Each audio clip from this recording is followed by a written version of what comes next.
Bonjour à toutes et à tous, c'est Monsieur Le Boucher qui va vous présenter dans cette vidéo la démonstration de convergence des séries géométriques dérivées. Alors dérivée une fois, la dérivée deux fois, c'est un peu la même démonstration mais elle est beaucoup plus longue et technique. Et je vais vous montrer dans cette démonstration deux méthodes. Une première méthode qui est la méthode classique, qui souvent d'ailleurs est reprise au concours quand on a des méthodes, quand on a besoin d'une telle méthode. C'est-à-dire qu'on remarque que c'est une série un petit peu connue. En fait, c'est juste une série qu'on a dérivée d'une autre et donc on peut réutiliser la même chose. C'est-à-dire qu'on pose une fonction, on voit qu'on peut dériver la fonction, etc. Et il y a une deuxième méthode qui utilise les sommes doubles, méthode beaucoup plus difficile, et donc on pourrait se dire pourquoi faire une méthode plus difficile alors qu'on s'est déjà démontré d'une autre façon. Eh bien la réponse est tout simplement de pouvoir manipuler les sommes doubles. N'oubliez pas que les démonstrations, en fait, ce sont des exercices plus abstraits, plus compliqués pour ceux qui visent des concours plus difficiles.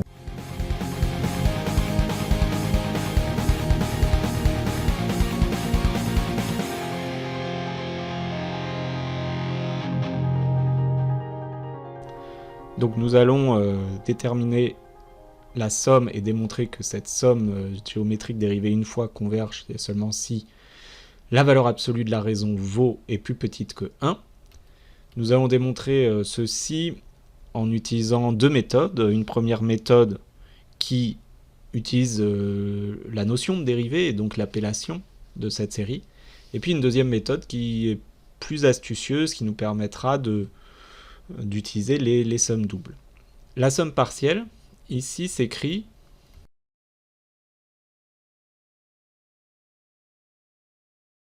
or cette somme-là, on ne sait pas la calculer. Donc pour la calculer, posons f qui a x réel associe la somme des x puissance k.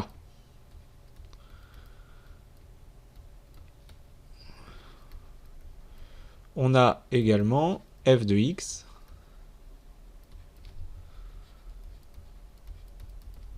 qui est égal à 1 moins x puissance n plus 1 sur 1 moins x. C'est classique, c'est ce qu'on a vu dans la vidéo précédente. Je vous y ramène si vous n'avez pas vu, c'est la somme d'une suite géométrique. Voilà, très classique. Or, f' de x vaut d'une part, vu que c'est une somme, eh bien la dérivée c'est tout simplement la somme de toutes les dérivées. Donc c'est la somme des k égale 0 à n des dérivées, et donc x puissance k, eh bien c'est k x puissance k moins 1. On a directement la dérivée, donc d'une part. Et f' de x va valoir également, puisqu'ici on a une formule de quotient, donc on va appliquer la formule de la dérivée à u sur v. U', ça va faire moins n plus 1 fois x puissance n fois 1 moins x, moins 1 fois 1 moins x puissance n plus 1 sur 1 moins x, le tout au carré. Donc une formule très classique qu'on va complètement développer. On va avoir moins n plus 1 x puissance n plus n plus 1 x puissance n plus 1 plus 1 moins x puissance n plus 1. On ne peut pas beaucoup simplifier, mais on peut quand même rassembler les x puissance n plus 1, ce qui va nous faire 1 moins n plus 1 x puissance n plus n x puissance n plus 1.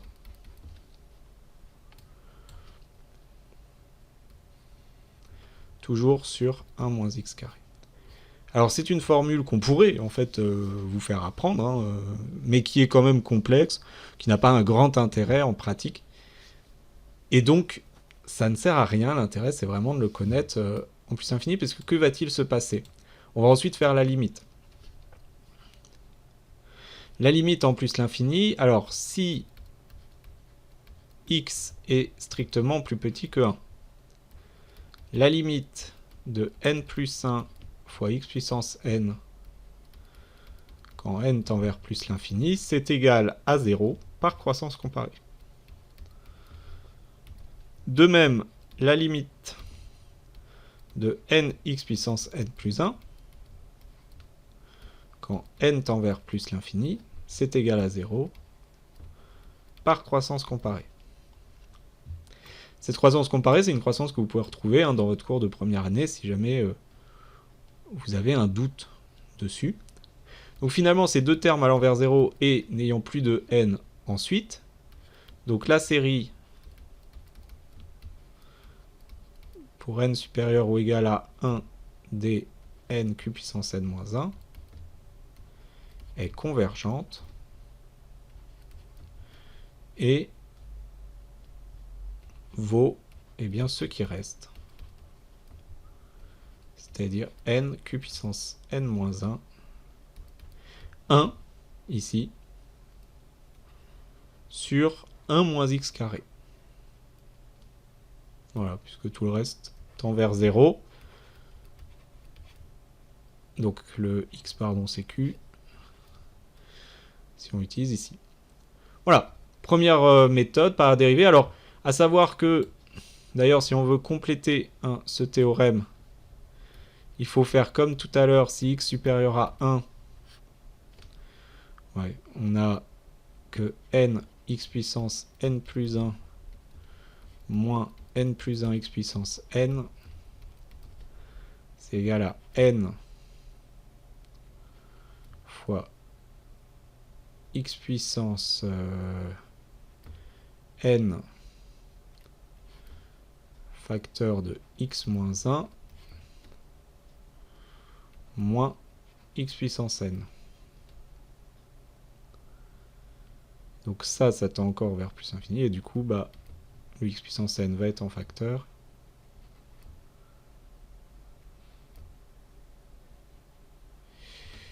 On va avoir x puissance n facteur de nx moins 1 moins 1. N fois x moins 1 moins 1. Bref, ça tend vers plus l'infini. Ça tend vers plus l'infini.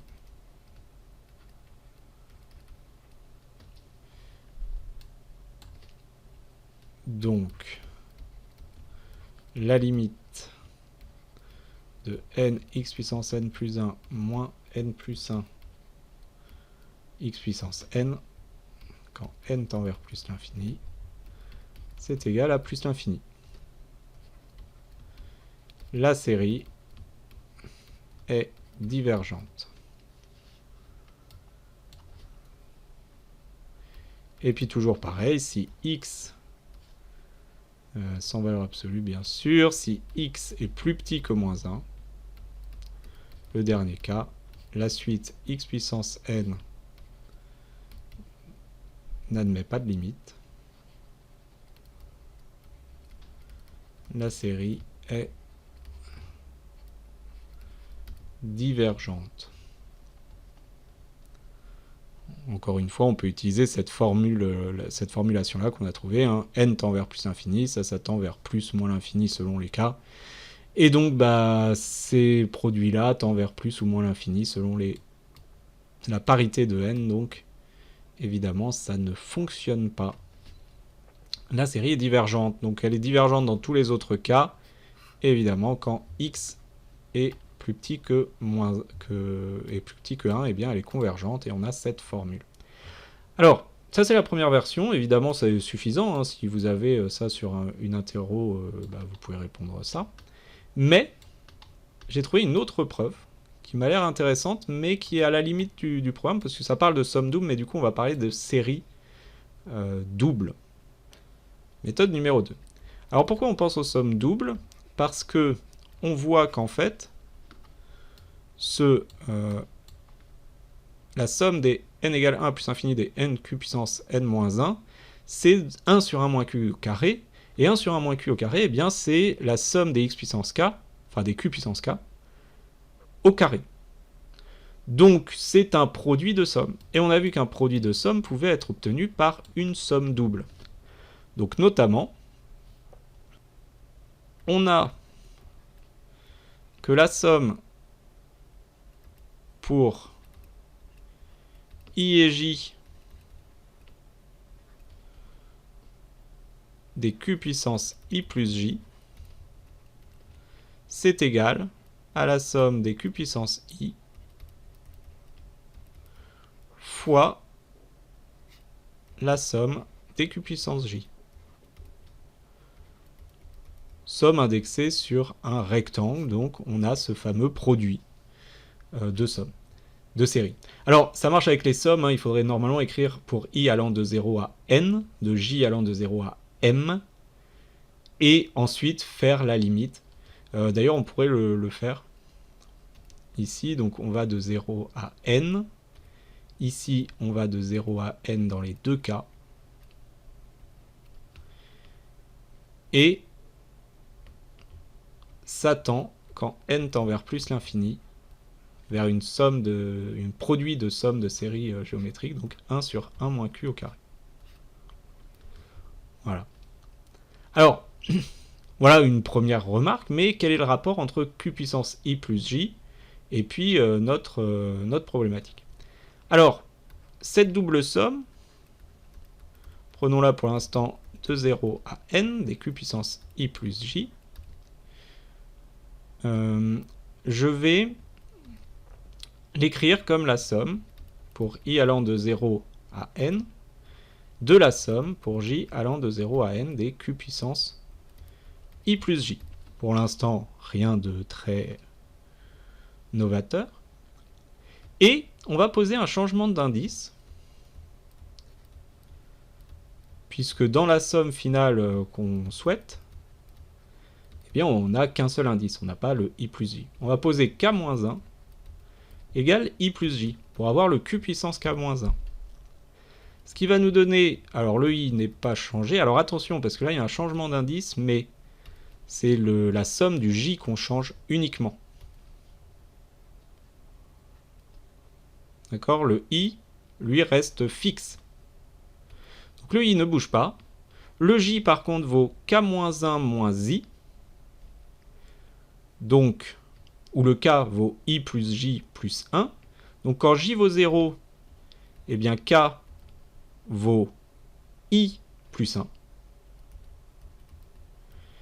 Et quand J vaut N, eh bien K vaut I plus N plus 1.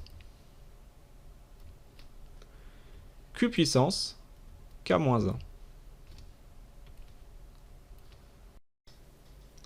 Alors, à partir de ce moment-là, on reconnaît une somme double indexée par un triangle, mais il y a une petite différence par rapport à la somme double qu'on a vue dans le cours, c'est que les deux ne vont pas forcément à n.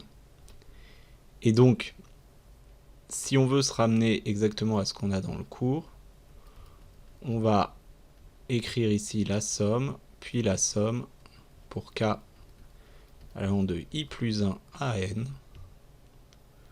des q puissance k-1, plus la somme, donc relation de Chasles, des k allant de n plus 1 à i plus n plus 1,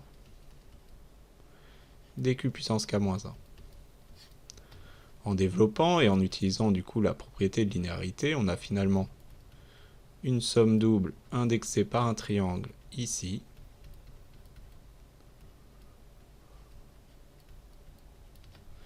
et une autre somme double. Alors,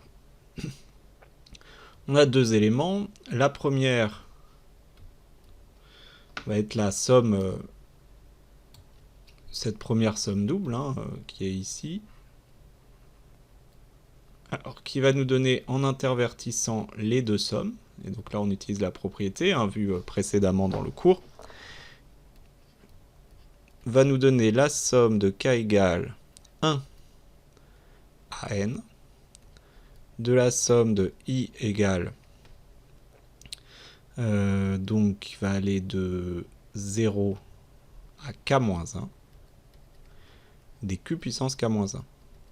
Or, q puissance k-1 ne dépend pas de i, donc on peut le sortir, et du coup il nous reste la somme des i allant de 0 à k-1, c'est-à-dire tout simplement k, puisqu'il y a k termes ici qu'on additionne. Ce qui nous donne finalement la somme des k fois q puissance k-1. Cette somme, on le sait, est convergente lorsque q est strictement plus petit que 1 en valeur absolue, notamment avec la remarque qu'on a fait en haut. Hein. Évidemment, on ne l'avait pas mis, mais si q inférieur ou égal à 1, on a la somme double des q puissance i plus j, qui est égale à ça, qui converge bien. Et là, on a deux bouts. Donc ce bout-là, on ne sait pas pour l'instant s'il converge. En fait, on va s'intéresser à l'autre bout. Donc l'autre bout, cette fois-ci. Et on va remarquer que comme k va de n plus 1 à i plus n plus 1, pour tout k appartenant à cet intervalle,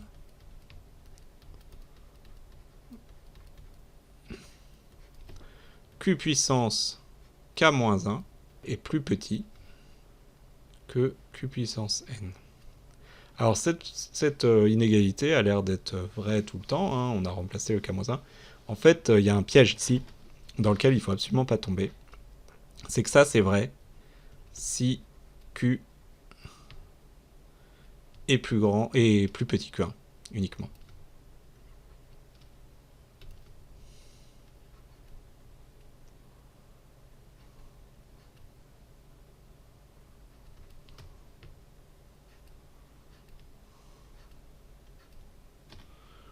Voilà. Et donc, si on fait la somme des q puissance k-1 pour k allant de n plus 1 à i plus n plus 1, bah c'est plus petit que, en fait, que cette somme des q puissance n étant quelconque, on peut le mettre, fois une somme, mais cette somme est à multiplier par, donc c'est i plus n plus 1 moins n plus 1 plus 1, donc fois i plus 1. Et si je refais la somme de i égale 0 à n de cette somme-là,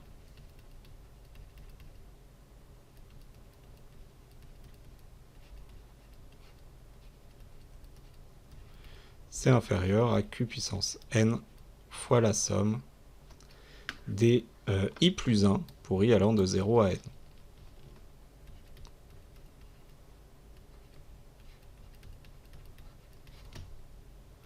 Et c'est plus petit que n plus 1. Alors, on linéarise, hein, on a du n plus 1 sur 2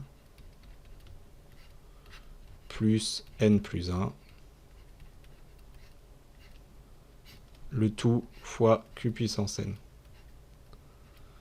Ce qui va nous donner en fait du n carré, du quelque chose fois n, quelque chose sans n, fois q puissance n.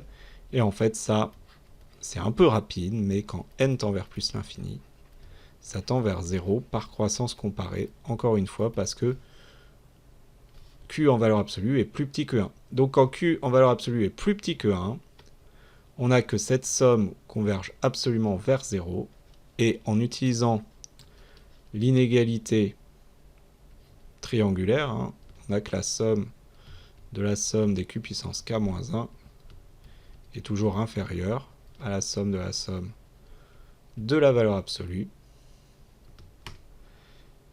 Et si cette somme double tend vers 0, eh bien forcément, théorème d'encadrement, cette somme double tend vers 0 aussi. Donc finalement, elle converge, cette somme double tend vers 0 quand n tend vers plus infini. Évidemment, tout ce qu'on a fait ici ne marche que si q est strictement inférieur ici à 1. Voilà. Donc, récapitulons, si q est strictement inférieur à 1, on a que cette somme double est égale à cette somme double-là, somme des q puissance i fois somme des q puissance j, qui tend vers 1 sur 1 moins q carré. cette somme double rouge tend vers 0. Et donc cette somme double-là tend vers... est convergente, cette série est convergente, et quand n tend vers plus l'infini, elle tend vers la somme des k égale 1 à plus l'infini, des k fois q puissance k moins 1. Et donc, la série des k fois q puissance k moins 1, qui est ici en violet bleu, plus 0 est égal à la limite qui est là-bas. Le produit des sommes géométriques est donc 1 sur 1 moins q au carré. Voilà, cette démonstration est un petit peu plus dure que la précédente. Dans un sujet, elle aurait sa place, bien entendu, avec beaucoup d'aide, beaucoup de questions intermédiaires. Donc pas forcément à apprendre par cœur, mais ça permet de revoir et de voir une utilisation pratique de ces sommes doubles, notamment des sommes doubles indexées sur un rectangle, des sommes doubles indexées sur un triangle, etc. C'est un peu le but de ces démonstrations, toujours de vous donner des utilisations de ce qu'on voit en cours dans des cas un peu complexes, un peu compliqués. C'est ce que finalement vous aurez en concours parfois. Voilà, si vous avez des questions, bien entendu, n'hésitez pas à les poser sur le forum, n'hésitez pas à les poser en cours.